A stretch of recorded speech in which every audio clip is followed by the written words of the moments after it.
ำลังป้องกันความสงบประชาชนแม้นกำลังประกอบอาวุธปฏิวัติของพรรคโดยแม้นพรรคประชาชนปฏิวัติลาวเป็นผู้สร้างตั้ง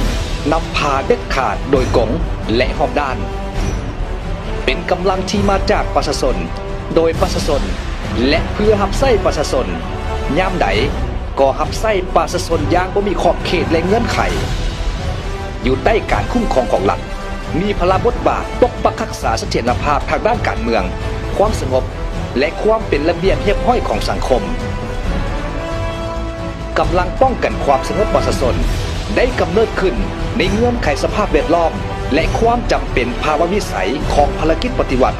เพื่อป้องกันความปลอดภัยให้แก่ผู้นำแนวราวหักษาโดยเริ่มแต่น้อยหาใหญ่มีหลายเหล่าวิศวเฉพาะประกอบด้วยนายและพลตำรวจที่ได้ผ่านการฝึกฝนล่อหลอมตนเองในขบวนการเวียกงานตัวจริงบำรุงก่อสร้างอยู่สถาบันการศึกษาทั้งภายในและต่างประเทศตลอดระยะเวลา60 ปีผ่านมากำลังป้องกันความสงบประชาชนได้เคียงบ่าเคียงไหลกับกองทัพและประชาชนลาวกว่าดาเผาต่อสู้ต้านกับพวกลามเมืองขึ้นแบบเก่าและแบบใหม่จนได้รับชัยชนะ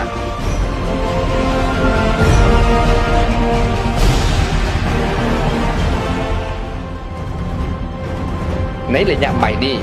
ยิ่งได้เพิ่มทวีความรับผิดชอบของตนเข้าในการปกปักรักษาความสงบทางด้านการเมือง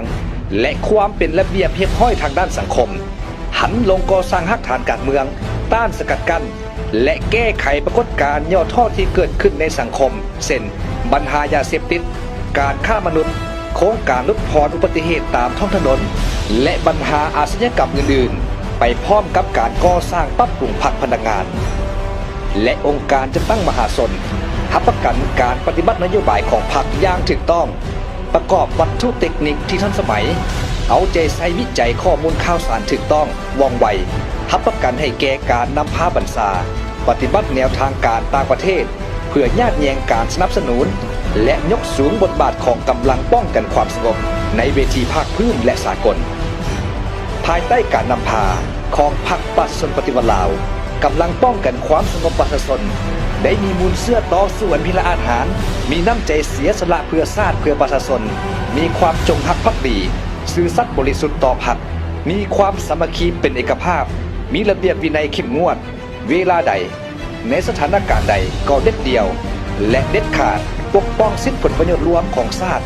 และของประชาชนลาวดาเผา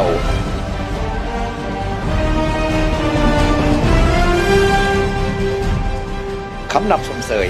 วันสร้างตั้งกำลังป้องกันความสงบประชาชนครบรอบ60 ปีอย่างสุดใจ